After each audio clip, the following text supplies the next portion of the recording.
Liliana, buenas tardes, ¿cómo estás? Muy bien, muchas gracias. Liliana, ¿qué se entiende por proceso por posconflicto, perdón? Digamos que, como su palabra lo dice, es lo que va a suceder después de un conflicto, en este caso el conflicto armado colombiano, en el que llevamos 60 años. Entonces, como suponemos que vamos a firmar un acuerdo de paz, es todo lo que viene después de la firma de ese acuerdo. ¿Tú crees que es alto o bajo el grado de importancia que tiene el proceso de paz para los colombianos?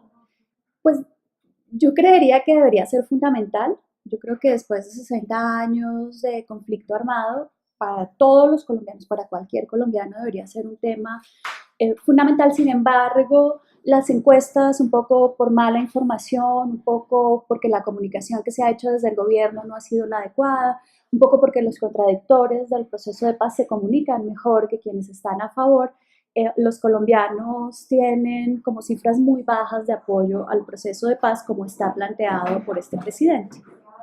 Ok, y esta, digamos, la favorabilidad negativa solo obedece como a la mala propaganda del gobierno, como tú decías anteriormente, o a qué otros factores.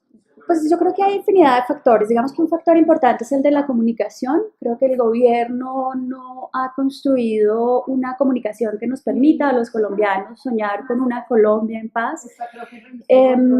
Tiene que ver también con mucha desinformación, tiene que ver con medios de comunicación militantes, digamos los noticieros de televisión, que son con los que la mayoría de las personas se informan en este país, quienes se quieren informar además, que son como el 20%, hacen periodismo militante.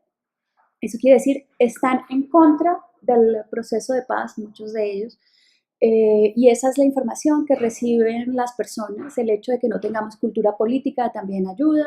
El hecho de que no tengamos clases de historia y geografía en nuestros colegios, eso también ayuda. El hecho de que la educación sea de mala calidad en el país también ayuda. El hecho de que no nos formen para escuchar la diferencia, para escuchar al otro también ayuda. Y el resultado son grandes niveles de polarización. El hecho de que no nos formen para la deliberación también ayuda. Entonces creo que son muchos factores unidos allí que hoy se conjugan en este momento histórico. ¿Tú crees que existiría una fórmula para implantar y aumentar la favorabilidad al proceso de paz? Digamos que en el mundo, en los países donde se ha llegado a acuerdos de paz, la favorabilidad frente al acuerdo y frente al gobierno siempre es muy baja. Y luego, cuando ya hay acuerdo y se empiezan a ver los cambios, pues van subiendo. Y para ver esos cambios nos vamos a demorar mucho, porque luego de un proceso de paz, lo que ha sucedido históricamente en otros países es que apenas se firma el acuerdo, el nivel de violencia sube, digamos, hay más muertos. Y eso pasó en Colombia, en el 89 con el proceso que hubo con el M-19 y algunos miembros de las FARC crearon un nuevo partido político que se llamó la UP. Hubo una matanza impresionante de miembros de la UP, 3.000 miembros de la UP fueron asesinados en ese momento. Entonces se va a morir gente, va a haber mucha violencia y eso quiere decir que las cifras todavía van a estar un poco en contra, pero con el tiempo nos iremos dando cuenta que creo que una de las cosas más importantes para que un país se desarrolle bien, para que funcione bien, es la paz. Digamos, es un derecho fundamental que todos deberíamos tener y que quien gobierne el país debería asegurarnos de que así sea. Ok, y si bien es cierto que con la firma del proceso no se acaban todos los problemas de Colombia, ¿cuáles son los principales problemas que se solucionarían? Pues el fundamental es que ya no tendríamos un grupo armado, eh, digamos, financiándose con dineros del narcotráfico, ya no habría civiles que estarían muriendo dentro del conflicto, tendríamos menos desplazados en el sentido de que la gente no tendría que salir de sus tierras, y esto es, digamos, entre comillas, porque los grandes propietarios de las tierras en Colombia no están en las FARC, están en las élites políticas y económicas.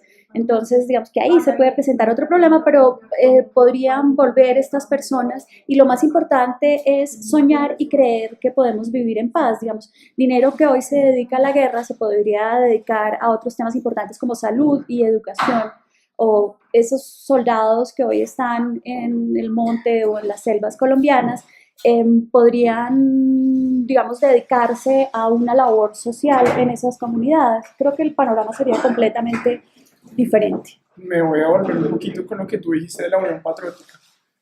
¿Tú crees que las FARC como tal crearían un partido político o cómo sería eso? Estoy absolutamente convencida de eso, porque la razón de ser de la guerrilla colombiana es que ellos nacieron porque no podían acceder al poder político de otra forma distinta a las armas. Por eso se hizo la Constitución del 91, digamos, la nueva Constitución daba la oportunidad para que cualquier colombiano pudiese acceder al, cualquier colombiano entre comillas, pero bueno, es lo que se hizo con la Constitución, pudiese acceder al poder político. Entonces perdieron su razón de ser las guerrillas. Pero definitivamente sí estoy convencida de que parte fundamental, y de hecho es un punto de los acuerdos, va a ser la participación política. Y me parece muy bien, además. Se habla que en 2014 pues, el total de participantes de las FARC, incluyendo los militantes, era de aproximadamente 15.400. ¿Tú crees que a la hora de reintegrar a estas personas a la vida cotidiana se van a subir los índices de desempleo? Pues esperemos que no, pero como en Colombia con los diferentes fenómenos climáticos, el niño y la niña nunca estamos preparados para nada. Digamos, cuando llueve no estamos preparados para que llueva y cuando hace sol tampoco estamos preparados. No creo que tampoco estemos muy bien preparados aún para ese posconflicto. Entonces sí creo que muchas personas se van a presentar como miembros de las FARC sin serlo también. Creo que va a haber mucha corrupción allí. Creo que otros se van a quedar, digamos, en el monte delinquiendo de una manera distinta, ya sin ideales políticos, si es que en algún momento los tuvieron. Entonces creo que el posconflicto, que es algo, digamos, positivo, que bueno que se acabe estos 60 años de conflicto en Colombia, también trae unos retos impresionantes a quien vaya a gobernar después. Se supone que, pues, que Colombia tiene una democracia representativa y la manera de representación sería como las personas que están firmando el acuerdo de paz, pero cómo se podría involucrar la sociedad civil directamente participando o democráticamente con este proceso. Pues es un tema complicado porque digamos que no, nosotros no funcionamos tanto como sociedad civil. Digamos que en nuestro caso nos quedamos en la teoría porque no nos reunimos con objetivos comunes para lograr fines determinados en este tema de la paz. Entonces, en realidad, no sé, hay muy bien que pueda pasar con la sociedad civil. Sin embargo, creo que una de las labores fundamentales que se deben hacer en este momento es hacer proselitismo ahora en el tema del plebiscito. Proselitismo a favor o en contra, porque es tan válido estar a favor como estar en contra. Entonces todos esos espacios se deben crear, deben ser de forma democrática y ojalá de manera informada, que es lo que no sucede, ¿no? Si yo a un grupo de gente desinformada no le digo, pues le doy una información errada, pues obviamente estoy haciendo una manipulación muy seria, que es lo que está haciendo la oposición en este momento. Tú pues mencionabas que los índices de criminalidad van a subir, que van a haber muertos. ¿Cómo ves tú como más amplio ese panorama de seguridad que va a tener el posconflicto?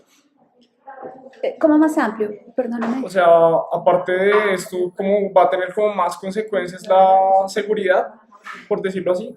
Sí, digamos que la seguridad va a seguir siendo un tema importante, pero importante distinto, porque hoy el tema de la seguridad se refiere a que el país se está defendiendo todo el tiempo de un grupo armado que está al margen de la ley, digamos, atacando al Estado para lograr ciertas cosas.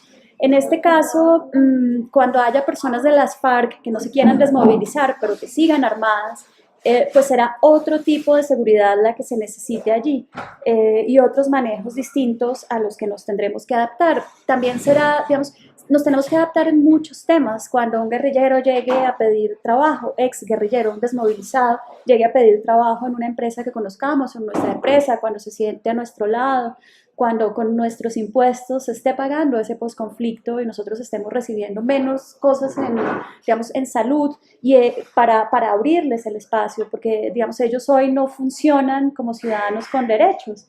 Ellos no tienen EPS ni derecho a trabajar y esos derechos hay que crearlos y hay que construirlos porque para eso estamos llegando a un acuerdo. Entonces habrá que tratar temas de seguridad y otros temas también, digamos, tenemos que repensarnos como país y eso creo es la gran oportunidad que este posconflicto nos presenta, como empezar a soñar, repensarnos como país, pensar en el otro, ayudar, construir alternativas, aceptar la diferencia, aprender a escuchar, todo lo que te decía antes es algo que vamos a tener que empezar a hacer. Tú hablabas del proselitismo a favor o en contra. ¿Tú qué papel crees que tendrán las fuerzas opositoras, especialmente Álvaro Uribe? Pues obviamente, y él lo ha dicho con su resistencia civil, él está en contra, con una ventaja para él y es que él tiene un gran dominio de la ciencia de la comunicación, digamos, él es un excelente comunicador que se sabe comunicar muy bien. Y aquí voy a traer un ejemplo de la campaña norteamericana. Digamos, el éxito que ha tenido Donald Trump es que dicen que él habla para personas de cuarto grado de primaria. Entonces, es un poco lo que hacen algunas personas de la oposición y que también están en el gobierno, hablar de forma tan simple que lo pueda entender un niño de cuarto de primaria. Y él al repetir sus tres ideas, es lo que está haciendo todo el tiempo, es a lo que estamos acostumbrados, es al modelo de comunicación que estamos acostumbrados y esto le funciona, le ha funcionado, le funciona y le funcionará muy bien también en este momento que él ha denominado resistencia civil. ¿Pero tú crees que eso se va a limitar solo a proselitismo o va a tener como otros alcances? Pues digamos que como somos una democracia y las personas que hoy están en la oposición están dentro de esa democracia y él lo ha dicho, que toda la resistencia civil la va a hacer dentro de la ley y la constitución colombiana. Entonces hay que partir de la buena fe de nuestros líderes políticos y de que todos lo van a hacer de igual forma, respetando como las leyes colombianas. ¿Tú consideras que la extrema derecha colombiana es un obstáculo para el proceso de paz o es necesario como ese proselitismo? Pues yo creo en la oposición, creo en el escuchar al otro. Lo que pasa es que, como te decía antes, en Colombia tenemos un problema y es que no estamos ni informados ni formados en temas políticos. Entonces es cuando se hace riesgoso que alguien tenga como este monopolio de la información y lo haga también en comunicación a la hora de desinformar. Pero creo que todas las posturas políticas de todos los lados, siempre y cuando respeten las leyes y la constitución, son bienvenidas, hay que oírlas, hay que construir con ellos. Creo que ahorita me preguntabas como los errores, creo que uno de los errores importantes es que no se ha construido con todo el espectro ideológico colombiano y para que ese proceso funcione todos tienen que estar, por lo menos si no de acuerdo, sí negociando para llegar a acuerdos en el tema político.